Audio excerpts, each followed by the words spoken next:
Market shrugging off a slightly hotter than expected PCE inflation reading today. The biggest catalyst for the markets this week, well, it's been the inflation print and the GDP print that we got yesterday, but also big tech earnings. That has really pushed some of those major averages higher here. So let's talk about where things stand today. For that, we want to bring in Youngyu Ma, BMO Wealth Management U.S. Chief Investment Officer. Youngyu, it's great to have you here. So talk to us just first, before we get into earnings, more specifically how you're looking at this PCE print that we got this morning and what exactly you see the signaling here for equities when we factor in the potential Fed decision here down the line.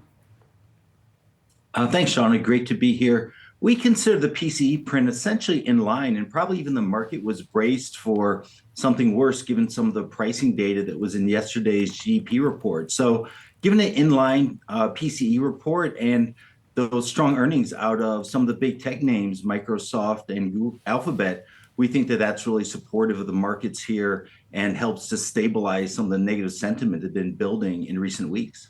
Can strong earnings, if we continue to see that, especially knowing that we're going to have some more Mag 7 names reporting next week, can strong earnings offset or allow investors the opportunity to kind of diminish the role of the Fed or fade the Fed risk or headwind and just lean into what the CEOs are saying right now about the macroeconomic environment?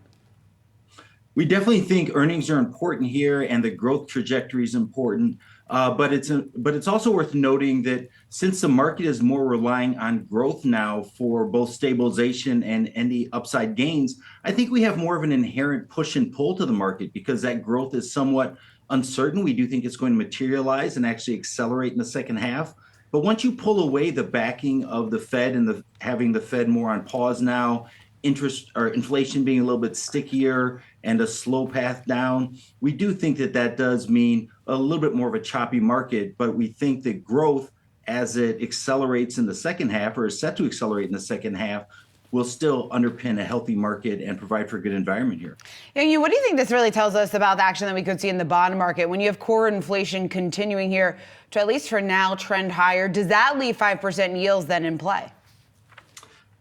5% 10-year yields we think are definitely in play. We think that we both have stickier inflation. We think over the long term it will come down, but that path is probably somewhat slow. But you also have growth, which we think is going to hang in there this year and actually accelerate in the second half. And you combine that with high deficits and funding needs by the federal government. And we think the 10-year yields are probably going to drift upward for the remainder of the year here. And that's part of the inherent push and pull that we see happening in the markets, that you can't get too enthusiastic about growth if some of that growth starts pushing up those yields a bit higher. Does that push and pull mean that a soft landing has already happened, Youngyu? We think so. We think a soft landing is in the rearview mirror, despite Q1 GDP, the headline number at least, coming in soft. We think some of the components looked healthy and actually business spending looked healthy. And we think that the second half of the year is really going to be driven by both a stable consumer, but then business spending accelerating. So we're actually putting a stamp on the soft landing and think that right now the thing to look forward to is where the growth is going to come from and how strong these AI and productivity themes are going to be for the rest of the year. And so if we did see that, a resilient consumer plus business spending accelerating, how does that not create an environment where inflation rears its head once again?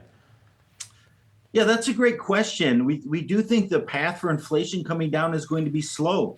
But if you think of what some of the drivers are, wage growth isn't accelerating anymore. We think that's moderating slightly. And also some of the stickier components, such as shelter, are likely to come down over the next few quarters. So we think there's some elements in place for moderation of inflation, but we also have some sticky elements, such as within the inflation components, insurance has been very sticky. Healthcare looks like it's going to be sticky as well. So it's going to be a long road, but we think that ultimately part of that growth that we get is going to be growth in productivity, and that helps to soften the inflation blow a bit.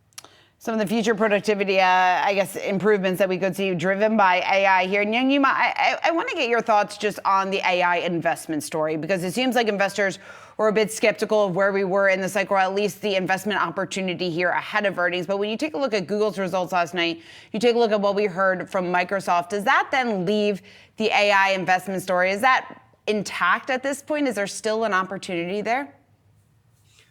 I think the AI investment story is intact. The enthusiasm for AI is going to come in waves this year. I think that's worth noting. The data is not going to be a consistent, steady flow. But I think if you look at the medium-term trajectory and even longer-term trajectory, the spending that's going to take place, not just by these mega cap tech companies, but across the board by companies that are looking for ways to improve productivity, looking for ways to implement AI to improve their business.